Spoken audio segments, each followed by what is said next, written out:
Allez, voilà, bonjour à tous, c'est encore Dr Hugo. Je vais vous partager une séquence d'une vidéo du président Tidjane Thiam lors de son passage à Djamé.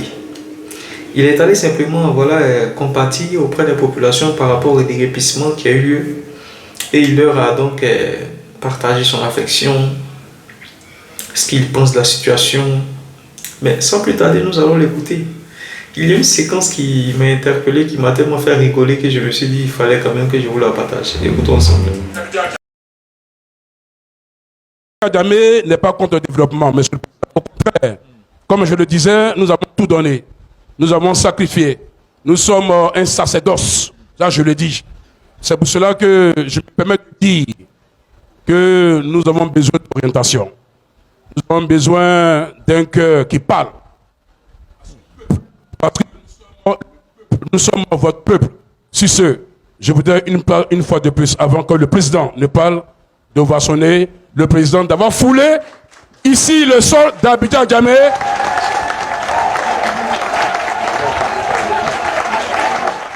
Nous sommes là avec une forte délégation parce que nous avons appris déjà il y a quelques semaines ce qui s'est passé ici. À l'époque, j'étais en France. J'ai appelé votre porte-parole, je l'ai eu au téléphone et nous avons envoyé ici une délégation pour vous exprimer notre compassion. Et je veux dire d'entrée de jeu que notre démarche n'est pas politique. Notre démarche n'est pas politique. Pour nous, Parti démocratique de Côte d'Ivoire, on a Côte d'Ivoire dans le nom de notre parti. Donc tout ce qui arrive en Côte d'Ivoire nous concerne. Et nous refusons, quand nous nous portons au secours des populations, qu'on nous dise que c'est politique. Donc je veux vous dire que je suis ici en tant que votre frère ivoirien, avant d'être là en tant que président du PDCI. Ce qui s'est passé n'aurait jamais dû se passer. Ce qui s'est passé n'aurait jamais dû se passer. Moi, dans mes fonctions de directeur général du BNET, c'est moi qui ai fait les premiers déguerpissements pour l'emprise du pont riverain Marcory du côté Marcory. J'ai passé 1 an personnellement. Bon, peut-être leurs journaux demain diront que c'est pas vrai. Chaque fois que je parle du passé, ils reviennent et disent que c'est pas vrai. Malheureusement, il y a des témoins. C'est cette partie-là qui m'a tellement fait marrer. Et le monsieur les connaît maintenant. C'est-à-dire qu'aujourd'hui, il commence à se rendre compte de la politique africaine, de la politique ivoirienne, de la méchanceté qui est dans la politique ivoirienne, de cette malhonnêteté intellectuelle qui baigne dans la politique ivoirienne. Voilà des gens qui n'ont rien foutu. C'est-à-dire qui ont cumulé des portefeuilles ministériels mais qui n'ont jamais rien foutu pour la Côte d'Ivoire. Et le monsieur, quand il relate un peu les faits, les réalisations qu'il a eu à faire, parce qu'on lui pose ces questions. Oui, non, Tidjane Thiam, tu as quitté la Côte d'Ivoire depuis plus de 4 ans, donc qu'est-ce qu'il a bien pu apporter à la Côte d'Ivoire? Mais quand on retrace ce qu'il a bien pu faire, on se rend compte que, qu'en si peu de temps, le monsieur il a travaillé même que des régimes qui ont pratiquement fait 10 ans au pouvoir. Et c'est dommage aujourd'hui que les gens baignent dans le fanatisme sans toutefois même réfléchir ou reconnaître un minimum soit peu ce qu'il a pu réaliser. Voilà pourquoi nous, quand on a commencé à faire la communication sur les réseaux sociaux, pour parler de Tidjane Thiam, on a quand même pris la peine de déterrer tout ce qu'il a pu réaliser parce qu'on a mené des investigations, on a mené nos recherches. Le fait de soutenir Thiam, ce n'est pas du fanatisme. Non, non. Ce n'est pas aussi faire le culte de la personnalité. C'est parce qu'on a décelé en cette personne des valeurs. Et nous avons dit, s'il faut que nous-mêmes on se présente sur les réseaux sociaux pour défendre Thiam, s'ériger même en cyberactiviste, mais on va le faire. On va le faire. Et on le fait, je vais dire de gaieté de cœur, avec liberté de nos consciences. On le fait parce qu'on se dit, on n'a pas du pain sous la planche. On n'a aucune restriction. Tidjane Thiam fait la politique de manière saine.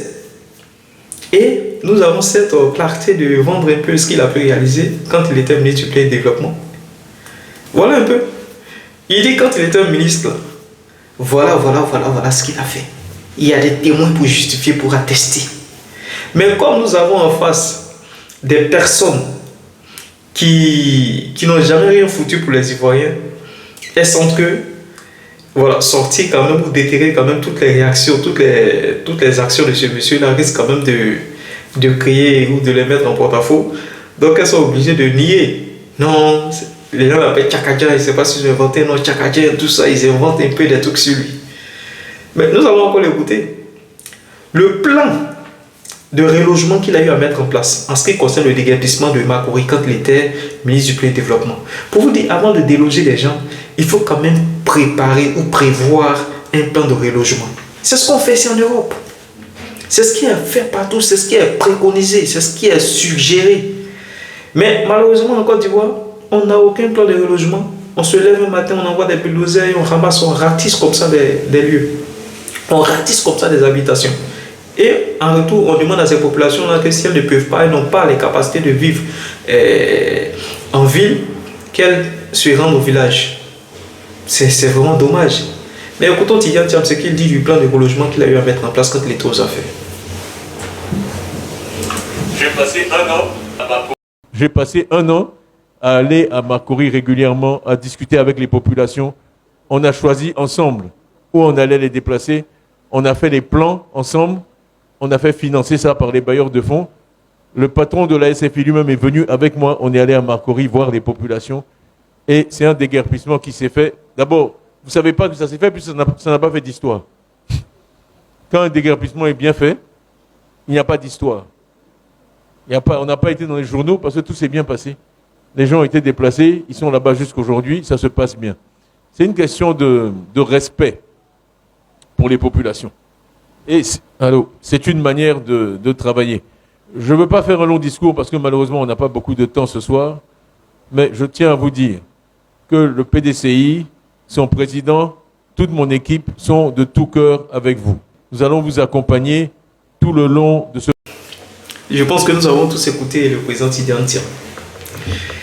Ici, il dit clairement que quand il était aux affaires, quand il était ministre du Plein Développement, en ce qui concerne le déguerpissement de Makori, c'est quelque chose qu'il a pris lui-même soin de préparer. Il est allé à la rencontre des populations à Makori. Il a eu plusieurs séances de travail avec ces populations.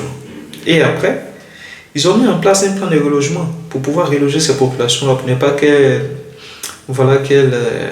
restent comme ça.